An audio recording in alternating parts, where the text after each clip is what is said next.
This is Lesson 29 too, Crisis and Change in Western Europe. What were the consequences of economic decline in the 1970s? Well, we're getting pretty close to the end of this course. In fact, this is the third to last lesson in the entire course.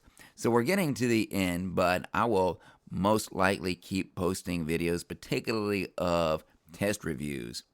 So, College Board Topic 9.1, Contextualizing Cold War in Contemporary Europe. Explain the context in which the Cold War developed, spread, and ended in Europe. Demographic changes, economic growth, total war, disruptions of traditional social patterns, and competing definitions of freedom and justice altered the experiences of everyday life. New voices gained prominence in political, intellectual, and social discourse. And we've got College Board Topic 9.5, Post-War Nationalism, Ethnic Conflict, and Atrocities. Explain the causes and effects of mass atrocities in the period following World War II to the present. Nationalist and separatist movements, along with ethnic conflict and ethnic cleansing, periodically disrupted the post-World War II peace. And we've got College Board Topic 9.6, Contemporary Western Democracies. Explain state-based economic developments following World War II and the responses to these developments.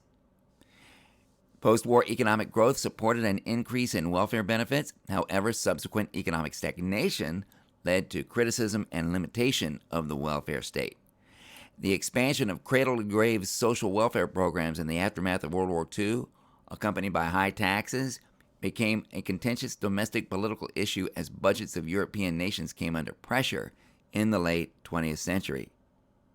And we've got College Board Topic 9.8, 20th Century Feminism.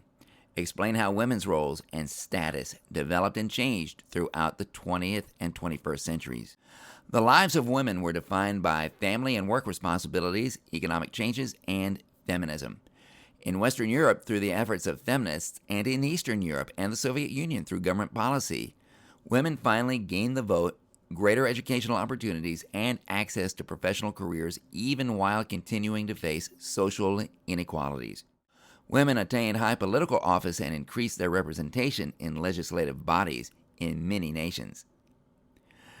And we've got College Board Topic 9.10, the European Union.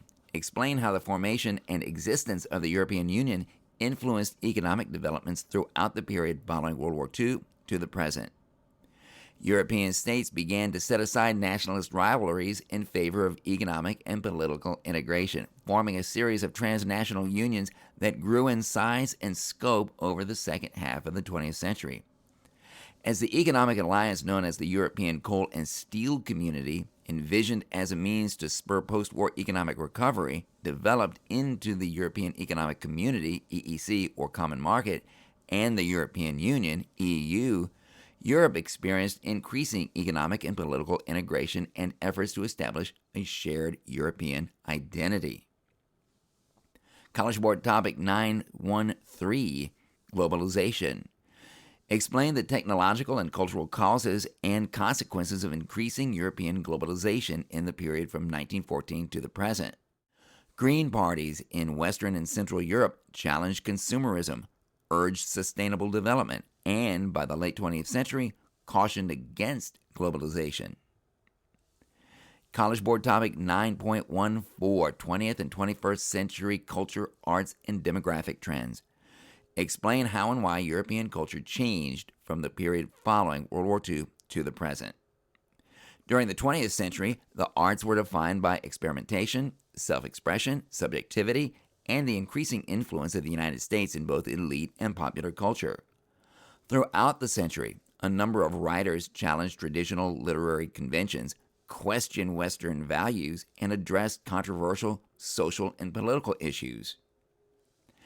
Various movements, including women's movements, political and social movements, gay and lesbian movements, and others, worked for expanded civil rights, in some cases obtaining the goals they sought, and in others facing strong opposition. And College Board Topic 9.15, Continuity and Change in the 20th and 21st centuries. Explain how the challenges of the 20th century influenced what it means to be European. During the 20th century, diverse intellectual and cultural movements questioned the existence of objective knowledge, the ability of reason to arrive at truth, and the role of religion in determining moral standards. The experience of war intensified a sense of anxiety and permeated many facets of thought and culture, giving way by the century's end to a plurality of intellectual frameworks. Place: Western Europe, more so than Eastern Europe, and the time frame 1970 to 1990. Key concepts of crisis and change in Western Europe: OPEC, the post-industrial society, neoliberalism, privatization, now, and stagflation. Key people of crisis and change in Western Europe: Richard Nixon, Margaret Thatcher, Helmut Kohl, Milton Friedman, and Ronald Reagan. Intro. In the last lesson, 29.1, we saw a lot of conflict over what to do with the economic abundance. It was a conflict of ideologies: capitalism versus communism, democracy versus one-party systems, equality versus inequality, freedom versus limitations on freedom. Even the Vietnam War was a part of this larger set of struggles. It had begun as just another colony fighting for independence. But because of the struggle between communism and democracy, and because of the domino theory, the Vietnam War had morphed from a war against imperialism into a proxy war of ideologies between East and West. But for the West, the 1970s were quite different from the 1960s. In the 1970s, the West was confronted with scarcity. And this scarcity took the form of one real, tangible economic crisis after another. The question was no longer, what do we do with the economic growth? The new question was, what do we do about the economic hardship? Things such as economic stagnation, widespread unemployment, social dislocation, in which you used to be one of the haves and now you're one of the have-nots. Scarcity has a polarizing power inherent in it. Haves move to the right, have-nots move to the left. The affluent and the powerful become more possessive and more protective of the resources that they can control. And so you have new policies such as cutting taxes, cutting state welfare spending, privatizing state-owned enterprises and industries. And you also have new players such as neo-nationalists, feminists, environmentalists. The post-war consensus that we learned about in Lesson 28.2, and which we learned was starting to crack in Lesson 29.1, had been built upon the shaky foundation of economic abundance. That included things like prosperity, jobs, consumer goods, modest government regulation of business and industry, generous welfare benefits, and high taxes. Unfortunately, if economic abundance is as deep as your commitment to unity goes, then when the prosperity dries up, so does the unity. You didn't feel the need to foster any unity built around such things as common ideals, common beliefs, common values, a common culture, or a common identity. A consensus based solely upon the promise of economic prosperity is ultimately shallow and hollow. This notion was what Vladimir Putin was trying to expose to the world when he invaded Ukraine. He was in effect saying, the Western consensus won't save Ukraine, or even itself, because there's no solid set of values within it for Westerners to draw from. Western unity is a house of cards, and I'm going to make a public spectacle of its feebleness when I invade Ukraine, and they do nothing. Maybe if Vladimir Putin had studied the West's recent history a little more closely, he would have seen that this fragile, shallow Western consensus had actually managed to survive several crises before he came along. That's what this particular lesson is all about. Economic crisis and hardship. One of the first crises that happened was the collapse of the monetary system. The U.S. dollar was and still is one of the most sought-after currencies in the world. Some commodities, which are substances that have value, are traded only in U.S. dollars. There was a time when paper money represented literal amounts of gold and silver that had been deposited in the U.S. Treasury. Paper money used to literally say that you could redeem actual silver for your paper money on demand from the U.S. Treasury. This paper money here literally says that you can take this bill to the U.S. Treasury and get the $1,000 worth of gold that it represents. But paper money is better than carrying literal amounts of gold and silver around. It's safer and easier. No one is actually equipped to weigh and accept precious metals as payment for things. So almost no one would ever go all the way to the U.S. Treasury and demand to get their gold. Why would anyone do that when they have a bill that represents their claim to that gold? It's just as good. So the value of U.S. currency was directly tied to how much gold the U.S. government had in its treasury. Many other countries also tied their currencies to the value of the U.S. dollar. And this type of money was called commodity money because it literally represented a certain amount of gold or silver that you could see and touch that existed for real in the U.S. Treasury. Between 1945 and 1971, the amount of gold in the U.S. Treasury had not kept up with the amount of paper money that had been printed. We had spent a lot of money on foreign aid. We had spent a lot of money in foreign wars. And since the amount of paper money that we had was tied directly to the amount of precious metals we had in the U.S. Treasury, that had a constraining effect upon how much a dollar could be said to be worth relative to other currencies. So in 1971, in order to gain more flexibility in valuing our currency, Richard Nixon decided that paper money couldn't be exchanged for gold or silver anymore, promising on television, your dollar will be worth just as much tomorrow as it is today. Our commodity money now became what is called fiat money, just like the Italian car. This leads some people to think that the word fiat is an Italian word, but it's actually a Latin word meaning let it be done. In other words, this money can be trusted simply because the government says it can by fiat. Today's dollar bill says this note is legal tender for all debts, public and private. In other words, this money is valuable as long as the federal government can be trusted to enforce its laws. Nevertheless, Nixon's executive order had a psychological impact. The dollar fell sharply, inflation accelerated, countries totally abandoned fixed exchange rates, international trade and finance became a lot less predictable, and the amount of uncertainty increased even though the functionality of the U.S. currency didn't actually change. The next big crisis was the energy crisis. Entire civilizations thrive or die in large measure as a function of how much energy they can access. The post-war economic boom after World War II had largely depended on cheap Middle East oil. And guess what you also have lots of in the Middle East? There's also lots of political and ethnic turbulence.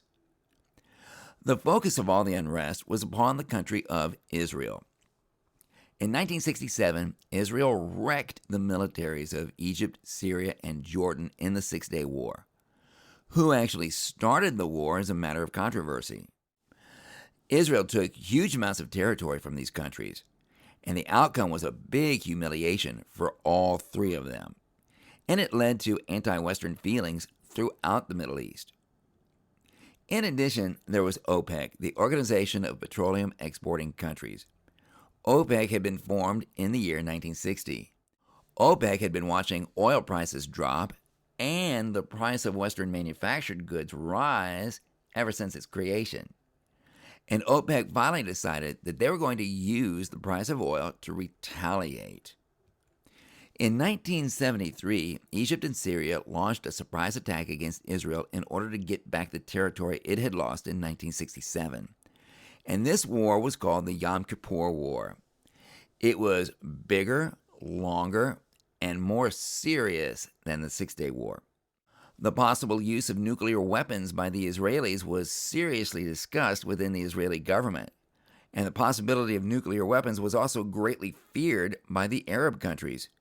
Many countries, including Cuba, North Korea, and East Germany, sent substantial personnel and equipment to support Egypt and Syria. Tensions heightened between the U.S., who supported Israel, and the USSR, who supported Egypt and Syria. The Yom Kippur War had big ramifications. Even though Egypt and Syria lost the war, they felt vindicated. They had done much better against Israel this time than they had done in the Six-Day War. And even though Israel won the war, the Israelis were greatly shaken by how close it had been. This was not the unqualified win that they had enjoyed in 1967. The Israelis realized that they could no longer dominate in the Middle East militarily. The Yom Kippur War motivated Israel to seek peace with its Arab neighbors. Israel signed a peace treaty with Egypt in 1979. Meanwhile, the Yom Kippur War motivated OPEC to declare an embargo against any Western country that had helped Israel. They also increased oil prices worldwide. Oil prices quadrupled within a year. More importantly, Western consensus failed to respond to OPEC with unity for several reasons. First, OPEC punished different Western countries differently depending on how much they had helped Israel in the Yom Kippur War. For example, the Netherlands was treated very harshly with a total embargo. But Great Britain and France received almost no embargo at all. Different countries also had different levels of dependence upon Middle East oil. The U.S. only imported 12% of its oil from the Middle East, but Europe imported 80% of its oil from the Middle East, and Japan imported 90% of its oil from the Middle East. So several Western countries, including Japan, tried to distance themselves from U.S. foreign policies that supported Israel. Western countries started switching to a more pro-Arab position. Each country in Europe handled the energy crisis in its own way, on its own terms. There was no united front on the part of the European Common Market or NATO. Then the third economic crisis was a new phenomenon, stagflation. This referred to a combination of economic stagnation combined with price inflation. And this was perplexing to economists and policymakers. Inflation was supposed to be a product of economic growth, not economic decline. Clearly, economics was an inexact science, and economists still had a lot to learn. You usually control inflation by putting the brakes on economic growth. For example, the Federal Reserve Bank has recently and subsequently raised its interest rates, and those are the rates that it charges banks to borrow from it, sharply. The idea behind doing that is that if higher interest rates make it more expensive to borrow money, then fewer business enterprises will be financed, and that will slow the economy down. This should slow inflation down because there are fewer jobs and people have less money to spend on consumer goods, decreasing demand and thus creating pressure on companies to lower prices for the things that they sell. At least that's how it traditionally works. But how do you control inflation in an economy that is already stagnant? Unemployment is already rising, productivity is already dragging, living standards are already in decline. And yet, in spite of all this economic stagnation, inflation is still soaring? If you slow the economy too much, you could cause the economy to shrink, and that's called a recession. Economic recovery began around 1976. The oil embargo was lifted fairly quickly in 1974, but then, in 1979, Iran had an Islamic Fundamentalist Revolution. Their oil exports stopped, and oil prices skyrocketed again. But more importantly, like a plague, stagflation returned as well. In spite of the monetary collapse, the energy crisis, and stagflation, the European Common Market was able to expand during the 1970s and 1980s. Some countries were now in a political position to join the European Common Market. Great Britain, Ireland, Denmark. Some countries got rid of their authoritarian regimes and were able to join, like Greece, Spain, and Portugal.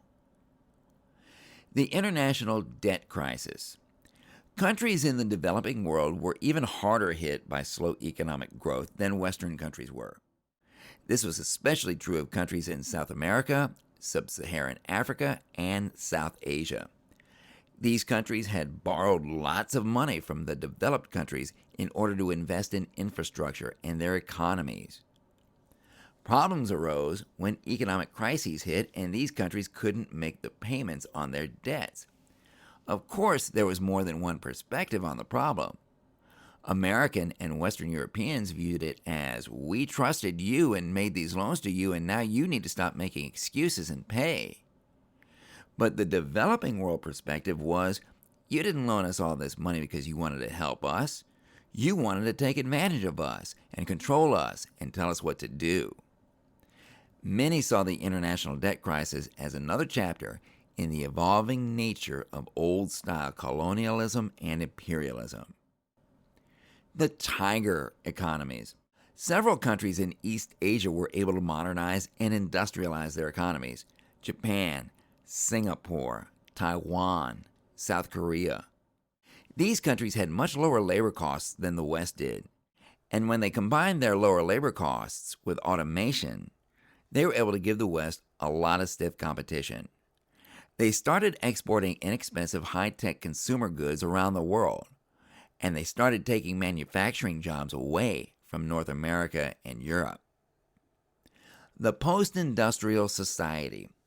The West had to adapt to this unexpected industrial competition from the East, and this meant excelling in something other than just manufacturing. High-tech information industries like computing and biotechnology, and services like medicine, banking, finance. And this ushered in the information age. The costs of the information age.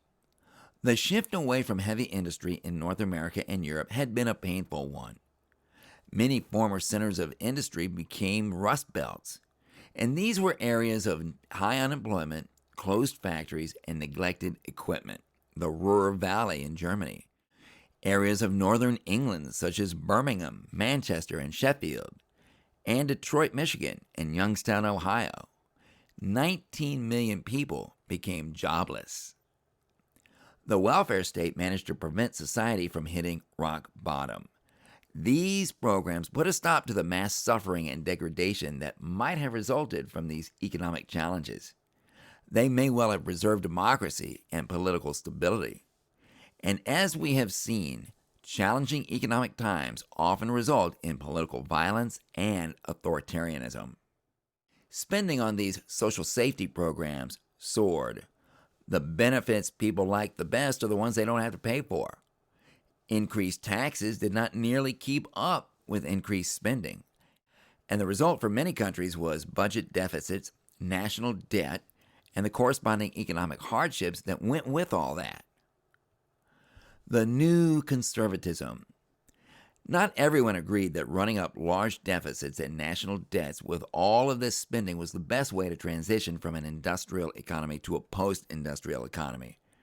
There had been four main pillars of consensus between Christian Democrats and Social Democrats, and these were high employment, high wages, modest government regulation, things like safety, environment, unions, etc., and generous welfare provisions. These were things that both Christian Democrats and Social Democrats agreed upon in principle, if not necessarily in scale and application. However, it was also generally understood that government spending and regulation were always going to be a drag on pure economic performance to a certain extent. Businesses that don't have to pay a lot in taxes, that treat their customers, their employees, the market, and the environment any way they want to, make more money because they have fewer costs. This is why there are so many powerful lobbies and special interest groups working in our national and state capitals. For example, the pharmaceutical industry alone employs about 1,500 full-time lobbyists in Washington, D.C. That's almost 3 for every single member of Congress. In these challenging economic times, new leaders began looking for ways to reduce two important burdens on business: government spending and the taxes used to pay for it, and government regulations, which increase the costs of doing business. Neoliberalism. Neoliberalism really got going in the 1980s. To understand neoliberalism, go back to lessons 17.4 and 21.2 when we talked about classical liberalism as opposed to modern liberalism. Neoliberalism is really just an updated word for classical liberalism. As we said in lesson 21.2, you'll get confused if you think of the things that we normally associate with the word liberal. Policies and programs meant to directly benefit ordinary people, lots of government regulations to protect ordinary people, and socioeconomic equality and equity for everyone, not just a few. Like the classical liberalism of lesson 21.2, neoliberalism identified strongly with the concepts that Adam Smith introduced to us in lesson 17.4. At least that was the narrative of these neoliberals. Things such as laissez-faire, free markets, free enterprise, honor in the profit motive, private profits, supposedly, conveniently being the engine that drives economic growth. One of neoliberalism's biggest proponents was the Nobel Prize-winning economist Milton Friedman. A survey of some of Friedman's most famous quotes provides a lot of insight as to his beliefs about such things as equality, fairness, and the value of government. Neoliberalism advocates for such things as cutting support for social services to ordinary working people, supports like housing, education, health insurance, etc. Cutting government regulations, including subsidies for certain industries. That includes privatization, the selling of state-owned enterprises to private owners. Enterprises such as transportation, heavy industry, and communications. It also means cutting way back on taxes. Neoliberalism in Great Britain. Margaret Thatcher became Prime Minister of Great Britain in 1979. She was a member of the Conservative Party. She was a dedicated neoliberal. She pursued all agendas outlined on the previous slides. She really did a hatchet job on the Socialist Labor Party. She privatized state-owned low- and middle-income housing, and she encouraged renters of state housing to buy the homes they were renting for bargain prices. And this turned lots of previous Labor Party supporters to the Conservative Party. The actual results of neoliberalism for Margaret Thatcher. Heavy industries, steel, mining, textiles, shut down. Unemployment doubled. The gap between rich and poor widened. More poverty led to more crime and violence. Strikes and working class protests increased. Discrimination against immigrants from Africa, India, and the Caribbean increased. Thatcher restored her popularity temporarily by going to war with Argentina in the Falklands War of 1982. Eventually, though, her popularity became so low that she was replaced. Neoliberalism in the United States. Ronald Reagan became president of the United States in 1980. He was not nearly as successful at cutting government spending as Margaret Thatcher. He was really good at cutting income taxes in 1981. But he also increased government spending. Some of this was military spending, but another large portion was actually increases in spending on social programs. Much of his social spending was to combat a harsh recession. The result of all this was that the national debt tripled in a decade. Neoliberalism in West Germany. In 1982, the Social Democrats lost power back to the Christian Democrats, and Helmut Kohl became the chancellor. Unlike Ronald Reagan, he was able to make West Germany more prosperous through the cutting of taxes and social spending. Unlike Margaret Thatcher, Kohl remained in power for 16 years. He did cause some unemployment in heavy industry. However, Germany saw solid economic growth. Helmut Kohl's biggest contribution was political rather than social. He allowed the United States to put nuclear missiles in West Germany. He oversaw the reunification of Germany. The Berlin Wall was opened in 1989, and Germany was reunified in 1990. And the Cold War officially, quote, ended in 1991. France did not take the path of neoliberalism. Socialist François Mitterrand took power in 1981. He even formed a coalition with the French Communist Party. And Mitterrand took an entirely different approach to getting his country out of economic stagnation. Nationalize and spend. The French government launched a huge program of nationalization, the opposite of privatization, of key industries. They also launched a massive investment campaign of public funds. Within 2 years, Mitterrand and his Socialist Party had to admit that their program was not working. So the French government did a complete 180.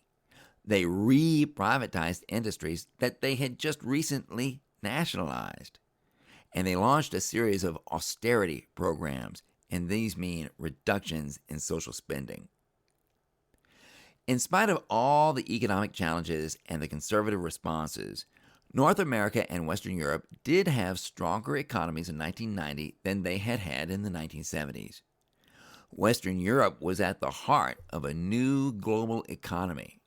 The West had far surpassed the economic power of the East Bloc. However, the post-war consensus from Lesson 28.2 had indeed collapsed, and this would be replaced by new forms of dissent and protest. Challenges and victories for women. The feminist movement widened and diversified during the 1970s, and there were 3 main reasons for this expansion. First, there were changes in patterns of motherhood and work. Next, new intellectuals had new insights about gender relations, which were challenging women to rethink their assumptions and change the status quo. And finally, the civil rights movement and anti-war protests were providing models for action. Women had a rich history of advocates to draw from whom we have discussed in this course.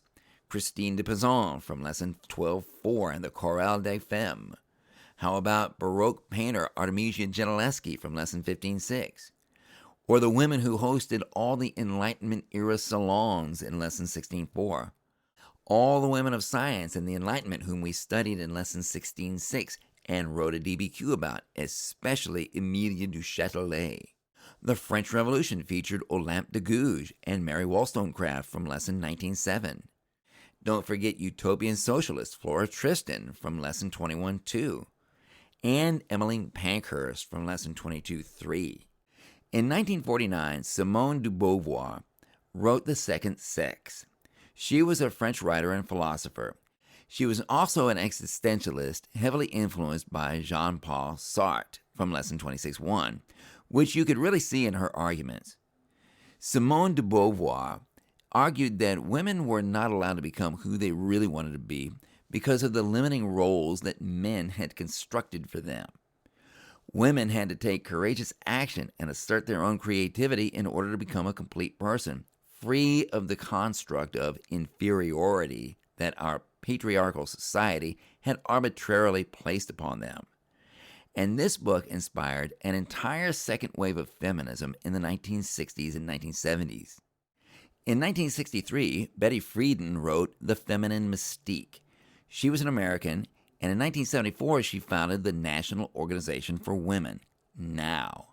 She concentrated on the domestic life of housewives, and she portrayed women as living in a gilded cage at home, serving their husbands and children.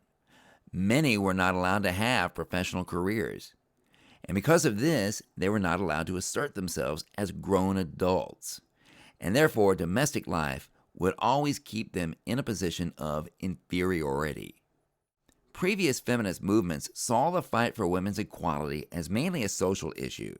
For example, Flora Tristan had seen the way women were treated as a symptom of the way working class people were treated in general. Many feminists had been inspired by socialism or Marxism. However, in this second wave of feminism, the targets were patriarchy and sexism. Where was the focus of this new wave of feminism? Laws concerning the workplace, laws against discrimination, equal pay for equal work, maternity leave, and number 2, laws concerning gender and family, the right to divorce, the needs of single mothers, the rights of victims of rape and other types of violence, and legalized abortion. This struggle, in particular, was a prime driver of the entire movement in all Western countries. In conservative Catholic countries like Italy, these changes were huge. By 1988, divorces and abortion were very common in Italy. Italy also had the lowest birth rate in all of Europe. However, the new wave of feminism also inspired a lot of social pushback. A new wave of anti-feminist opposition also emerged to answer the second wave of feminism. The rise of the environmental movement. In 1962, Rachel Carson wrote a book called Silent Spring. It made dire predictions about the negative impact that human activity would someday have upon the ecology of the planet, and it was translated into many European languages. By the 1970s, the impact of the industrial age upon the environment was becoming very visible.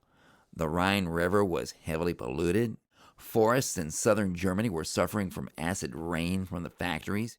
The coastlines were polluted from oil spills. Nuclear accidents like 3 Mile Island and Chernobyl had been environmental disasters that would last centuries. It was even worse in the East Bloc. Rapid industrialization had spread pollution everywhere: waterways, farmland, forests, even the air.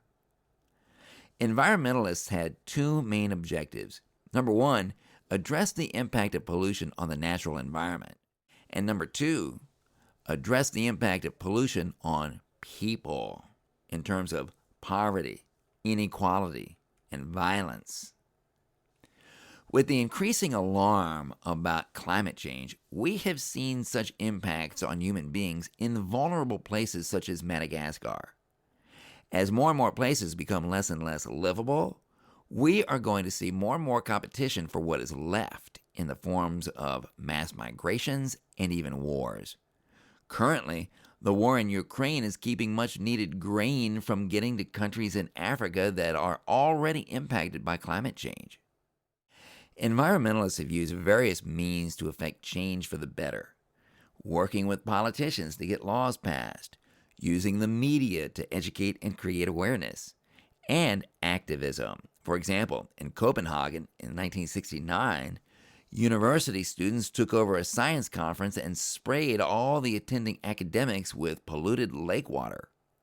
In 1971, the organization Greenpeace was formed, and it has gotten strong support from all over North America and Europe.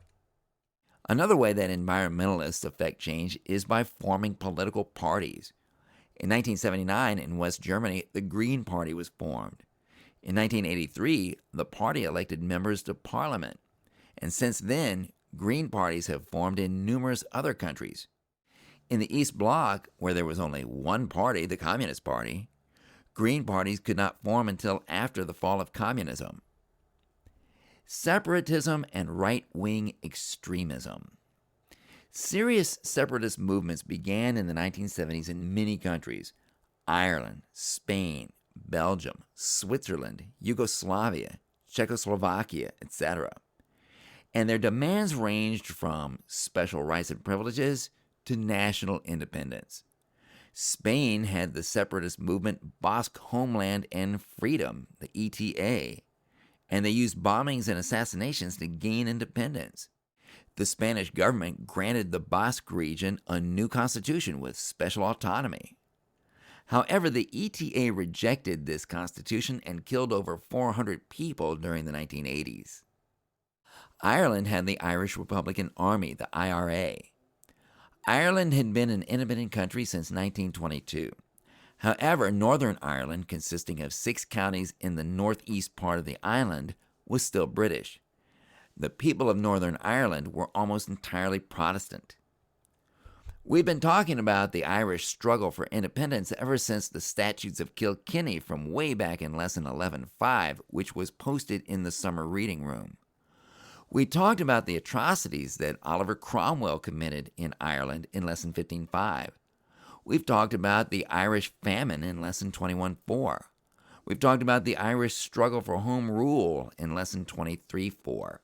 And we talked about how Ireland finally got its independence in Lesson 25.3. The IRA wanted to unite these counties in Northern Ireland with the rest of the country. They regularly attacked British soldiers whom they saw as occupiers. British soldiers shot and killed 13 demonstrators in January 1972 on a day that would be called Bloody Sunday. Over 2,000 people would be killed in the conflict between the IRA and the British before peace talks began in 1990. A settlement was finally reached between the two in 1998. Right-wing extremist political parties have also emerged in Europe and the United States since the 1970s. And these right-wing extremist political parties promote themselves as protectors of the ordinary, that is, white, working people. In Lessons 28.1 and 28.4, we talked at length about authoritarian politics that play upon the raw emotions of fear, grievance, resentment, and entitlement. That is what these more modern parties also do. They're just like the ones we studied in decades past. They play upon fear of immigrants. They claim that immigrants take jobs from Europeans and suck up welfare money. They exploit feelings of racism. They win seats in parliaments. And they threaten to take even the highest seats of power. One example is the French National Front. This party was founded by extreme nationalist Jean-Marie Le Pen. He opposed not just immigration into France, but immigration into all of Europe. He called for a return to traditional national customs at the expense of immigrant groups. Immigrants to France are a growing part of the French working class. His daughter, Marine Le Pen, has been praised extensively by Donald Trump. She expresses the same ideology as her father. She has argued that multiculturalism in France has failed and argues for the de-Islamification of French society. In 2017, she ran for president of France and lost to Emmanuel Macron 66.1% to 39.9%. In 2022, she ran against Macron again and lost again, but this time the margin was much closer, 58.5% to 41.5%. She and her message are gaining traction in Europe.